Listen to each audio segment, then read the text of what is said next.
Hello, Shemai, and welcome to another instalment of Learn Welsh with me, Tom, from the Early Breakfast Show of Pure West Radio and LearnCymraeg Pembrokeshire.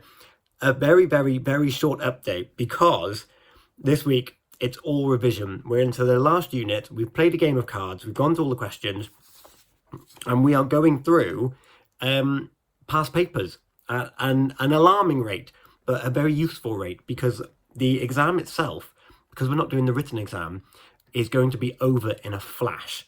So we are learning to get used to that rhythm of what's going to be expected on the day. Now, what we did try, because the back of our Minidiad booklets have got the written exams, with Richard, we went over them. And we did go through what to expect in the written exam, which we aren't getting this year because of COVID.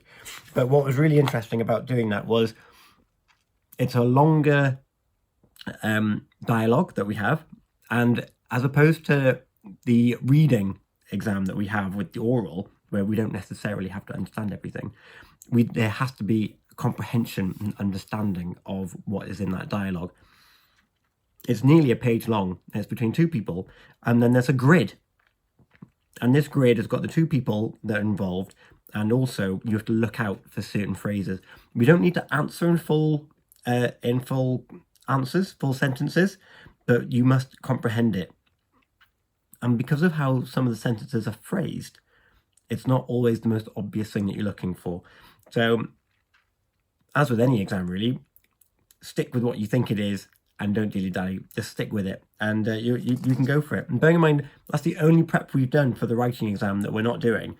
We all did very well, which I'm really pleased with. And that goes on, again, then, to look at fill in the gaps. So there'll be a sentence there, and they give you a hint in the brackets, or there might be a picture or something, and you fill the gap in of the sentence. Now, I can see if we were to do the exam, the written exam and the oral exam, I don't know how they do it normally, but if we were to do that one after the other, the written exam might give you some inspiration of what to put in for what to say for your oral exam. So that's pretty much what we've been doing. And we're kind of like, I'm grateful for it because we're learning things all the time of how to approach answers, hints and tips as to how to get the recall as well. And I'll be honest, when I knew that we were like finishing the book early, I was like, oh, well, does this mean that we can like go down to like an hour lesson or something?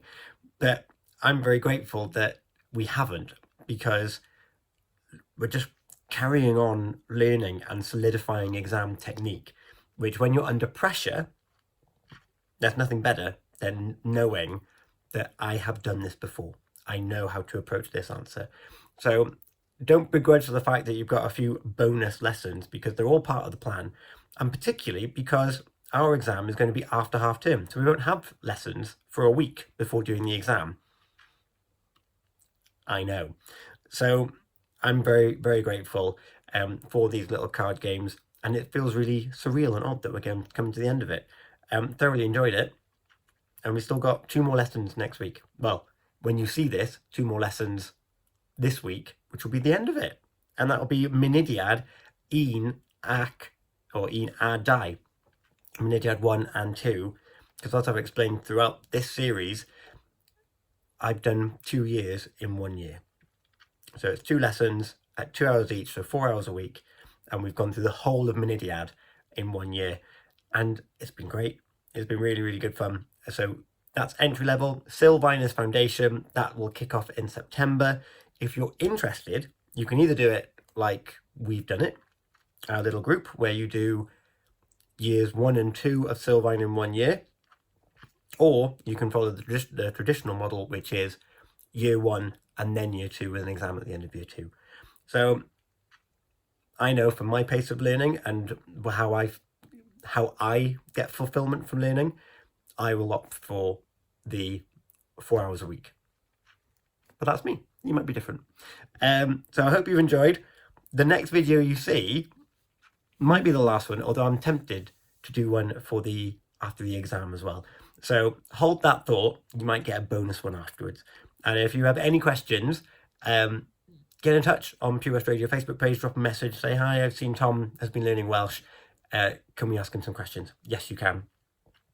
And if you want to hear Welsh on the radio, you can tune in to Gwlad y Garn, our specialist show. It's on a Thursday. I think it's the third or fourth Thursday of the month. It'll be the third Thursday of every month. And if you've missed it, you can go back onto the podcast and you can listen back to those episodes as well. So that's 2 hours of Welsh music, Welsh speaking, aimed at learners. So you don't need to be fluent, because Thomas goes through his any dialogue he's got very slow and he repeats himself, so you can catch up and you can pitch in bits. Like, oh, I recognise that phrase, I recognise that pattern. So have a listen. It's on the podcast. Just go to purewestradio.com and you can listen back. It's called Gwlad y Garn. Until next week, which will be the last week, hwyl fawr.